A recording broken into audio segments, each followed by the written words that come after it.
Hello everyone, and welcome to another edition of Arglefumph Talk, the video series where I answer your questions. Today I'm going to talk about Nancy Drew books. As you can see, I have about 30 different Nancy Drew books. I've been collecting them for the past 6 months or so in order to make video reviews of the books here on YouTube. Let me start by talking about the original Nancy Drew series, the yellow hardcover books. These are very popular. You can find them pretty much anywhere. Most libraries carry them, so I tend not to buy these books because I can get them for free from the library. There are 2 exceptions. Exception number 1 are these books. I have 4 of them here. They are part of the original Nancy Drew series, but they were made later. They were made in the 80s and the 90s. They're paperbacks rather than hardcover books, so they're a little harder to find. Usually I will buy these books for $1, $2, or $3. $3 is my upper limit. I'm not paying anything more than $3 for one of these books. You can easily find them at garage sales, antique stores, bookstores, book sales, and online. So $3 is definitely a reasonable price. Anything more than that, I'd say no way, you could get it cheaper elsewhere. So that's exception number 1. I will buy the later books in the original Nancy Drew series just because my library doesn't have them. And exception number 2 are the original books. These are 1950s printings of the original Nancy Drew series. They cost about $20 each. If you want a 1940s printing, it's going to cost about $50 each. If you want a 1930s printing, it's probably going to cost anywhere from $70 to $100. So I'm content with the 1950s printings. The date makes a difference because the Nancy Drew books were rewritten in the 60s. So these are the original versions of the books. They were done before the rewrites. In most cases, when they rewrote the books, they just cut out a couple of chapters. In some cases, like this book, they completely rewrote the entire story. So it's fun and interesting. The rewrites are basically the same, like I said, but in some cases they're not. I like the original versions, though. What can I say? I'm a hipster who likes old things. The other Nancy Drew series, which I collect from, is the Nancy Drew File series. This is the 1980s Nancy Drew series. It's a pretty good series. I have some issues with the fact that it has so much romance. There is a lot of romance in this series, not so much mystery, just more romance.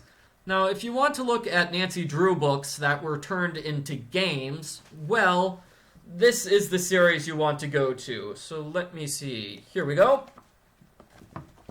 For example, we have Nancy Drew, Danger by Design. This is the book. Nancy Drew, Secrets Can Kill. Nancy Drew, Stay Tuned for Danger. And the original series as well. We have Nancy Drew. This is Trail of the Twister, the book that became Trail of the Twister. You also have Nancy Drew, Message in a Haunted Mansion, Nancy Drew, Phantom of Venice. So if you're looking for the books that were turned into games, check the 1980s series or the original Nancy Drew series. With the 1980s series, you'll notice I have a lot of them, and there's a good reason. They are easy to get in bulk. It is very easy to find somebody who is selling 5 or 10 of them all together. So I generally buy these books in groups because you get a pretty good discount. As for which books I buy, generally I just buy a book if the cover looks interesting. Like this one, it looks like Nancy is in the 1940s, or this one, it looks like Nancy is dancing the night away. Or this one, it's about the fantastic new Nancy Drew series, made in 1995. Ooh, fancy. Now, another Nancy Drew series I have here is the Nancy Drew Hardy Boys Super Mystery series, made in the 80s and the 90s. Pretty easy to find. Again, I would not pay more than $3 for any book in this series. You know, it's okay. I haven't read that much of it, but it seems interesting. Here's a find that I found. It's the Nancy Drew River Heights series. It's a Nancy Drew series without Nancy Drew in it. It's about, it's this romance series which just takes place in River Heights and Nancy Drew isn't in it. I found these at an antique mall. I'm like, why are there Nancy Drew books without Nancy Drew? So that's why I bought them. It's kind of a strange series. But it's fun. I haven't read them yet, but it's basically just romance stuff. I mean, as you can tell from the covers, romance and romance and romance. Now, there's a 2000 Nancy Drew series, Nancy Drew Girl Detective. I have not been able to find those books anywhere. I am still looking for them. I'm not ignoring them, I just haven't found any anywhere. I haven't been able to purchase them. There were a couple in this one bookstore, but they were charging about $5 each, which was way too much. The final Nancy Drew series I have is the Nancy Drew Diary series. I've done reviews for every book in this series so far, mainly because my local library has them, so I can get the books for free. The books are currently selling for $6 a paperback, $15 hardcover, which is a lot for hardcover.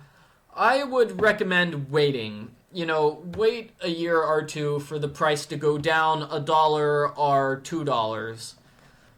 With this book, it's been out for a year already, so the used book sales are going to sell it for $5 or $4 as opposed to $6. But I would still wait a little bit more, wait for the price to go down. It's still in print, it's still recent, so that's why the price is up. I imagine when you wait, the price will eventually go down. And that's it. That's all I have to say about purchasing Nancy Drew books. I would recommend buying the books in bulk because that's a great way to get a lot of books at once. I wouldn't recommend paying more than $3 for any particular book unless it's one of these original books, original 1940s, 50s, or 30s books. But other than that, that's all I have to say about purchasing the Nancy Drew books.